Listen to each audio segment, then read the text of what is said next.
brought to you by Charity Mobile, the phone company that supports life and family. 5% of your monthly plan price goes to your favorite charity. Buy the way you believe at CharityMobile.com and use promo code TRADITION.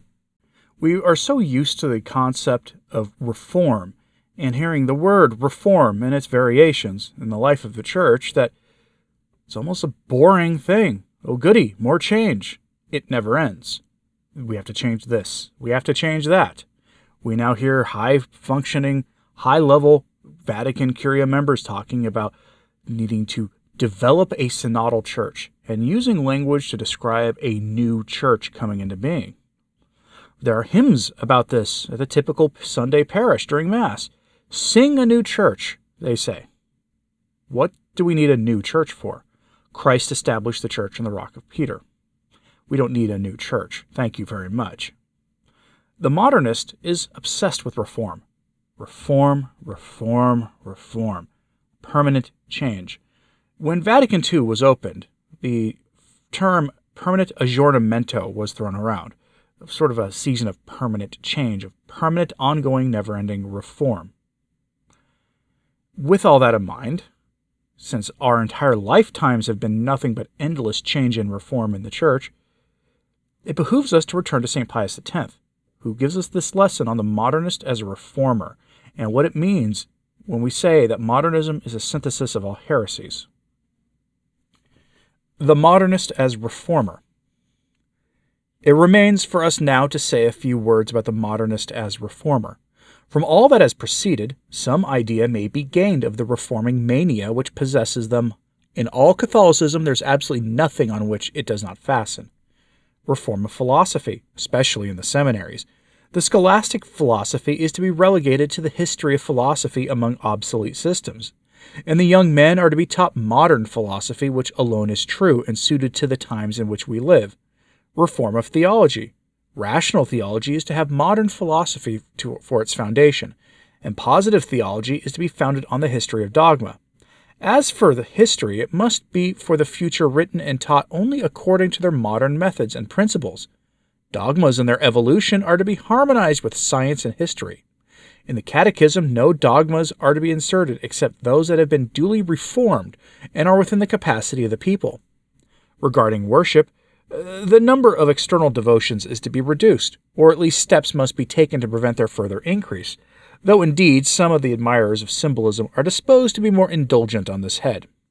Ecclesiastical government requires to be reformed in all its branches, but especially in its disciplinary and dogmatic parts.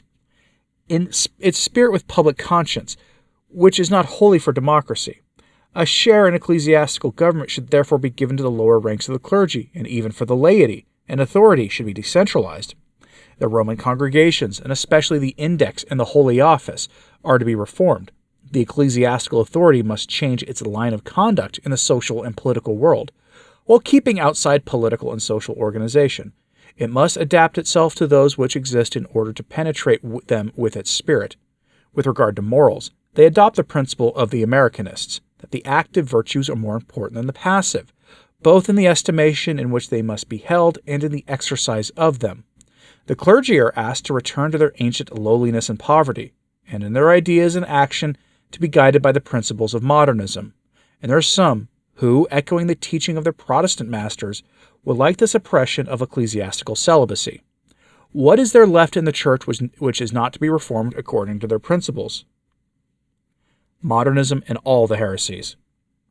It may be, venerable brethren, that some may think we have dwelt too long on this exposition of the doctrine of the modernists, but it was necessary, both in order to refute their customary charge that we do not understand their ideas, and to show that their system does not consist in scattered and unconnected theories, but in a perfectly organized body, all the parts of which are solidly joined, so that it is not possible to admit one without admitting all. For this reason, we too have had to give this exposition a somewhat didactic form, and not to shrink from employing certain uncouth terms in use among the modernists. And now, can anybody who takes a survey of the whole system be surprised that we should define it as the synthesis of all heresies? Were one to attempt the task of collecting together all the errors that have been broached against the faith, and to concentrate the sap and substance of them all into one, he could not better succeed than the modernists have done. Nay, they have done more than this, for as we have already intimated, their system means the destruction not of the Catholic religion alone, but of all religion. With good reason do the rationalists applaud them, for the most sincere and frankest among the rationalists warmly welcome the modernists as their most valuable allies. For let us return for a moment, venerable brethren, to that most disastrous doctrine of agnosticism. By it every avenue that leads the intellect to God is barred, but the modernist would seek to open others available for sentiment and action. Vain efforts, for after all, what is sentiment but the reaction of the soul and the action of the intelligence or the senses? Take away the intelligence, and man, already inclined to follow the senses, falls into their servitude. Vain, too, from another point of view, for all these fantasies on the religious sentiment will never be able to destroy common sense, and common sense tells us that emotion and everything that leads the heart captive proves a hindrance instead of a help to the discovery of truth. We speak, of course, of truth in itself. As for that other purely subjective truth, the fruit of sentiment and action, if it serves its purpose for the jugglery of words, it is of no use to the man who wants to know above all things whether outside himself there is a God into whose hands he is one day to fall. True, the modernists do call on experience to eke out their system, but what does this experience add to sentiment? Absolutely nothing beyond a certain intensity and a proportionate deepening of the conviction of the reality of the object. But these two will never make sentiment into anything but sentiment, nor deprive it of its characteristic, which is to cause deception when the intelligence is not there to guide it. On the contrary, they but confirm and aggravate this characteristic, for the more intense sentiment is the more it is sentimental. In matters of religious sentiment and religious experience, you know, venerable brethren, how necessary is prudence and how necessary, too, the science which directs prudence. You know it from your own dealings with sounds, and especially with souls in whom sentiment predominates. You know it also from your reading of ascetical books.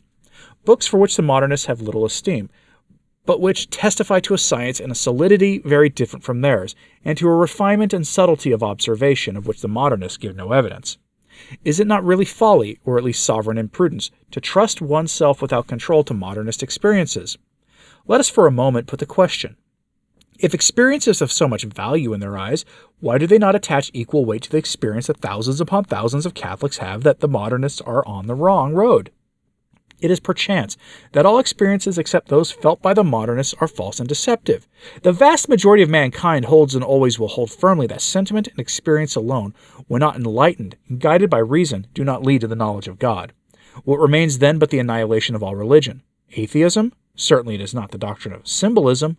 Will save us from this, for it is the intellectual elements, as they call them, of religion, are pure symbols. Will not the very name of God or of divine personality be also a symbol? And if this be admitted, will not the personality of God become a matter of doubt, and the way open to pantheism? And to pantheism that other doctrine of the divine immanence leads directly. For does it, we ask, leave God distinct from man or not? If yes, in what does it differ from Catholic doctrine, and why reject external revelation? If no, we are at once in pantheism.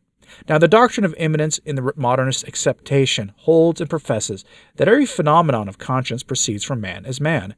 The rigorous conclusion from this is the identity of man with God, which means pantheism. The same conclusion follows from the distinction modernists make between science and faith. The object of science, they say, is the reality of the knowable. The object of faith, on the contrary, is the reality of the unknowable. Now, what makes the unknowable unknowable is its disproportion with the intelligible, a disproportion which nothing whatever, even in the doctrine of the modernist, can suppress. Hence the unknowable remains and will eternally remain unknowable to the believer as well as to the man of science. Therefore, if any religion at all is possible, it can only be the religion of an unknowable reality. And why this religion might not be that universal soul of the universe, of which a rationalist speaks, is something we do see. Certainly, this suffices to show superabundantly by how many roads modernism leads to the annihilation of all religion. The first step in this direction was taken by Protestantism. The second is made by modernism. The next will plunge headlong into atheism. The annihilation of all religion. Harsh words by Pope St. Pius X. But where is he wrong? We've noticed now that, for one, the early preceding part of that sounds exactly like the Synod of Synodality. But also, it is being noticed now that the Jubilee Year of Mercy that's set to begin next year, all the documentation, the hymns for it, the artwork, none of it mentions Christ. Instead, we are told, the church tells us in general now, to go out and make a mess, to go do the material works, instead of focusing on penance, repentance, sanctity, prayer, fasting, the traditional things Catholics did. What has become of our church, of Christ's church? Let me know in the Let me know in the comments below what you think of this. Hit like and subscribe if you haven't. It certainly helps. So does sharing this on social media. That helps too. And as always, pray for the church. I'm Anthony Stine. Ave Maria.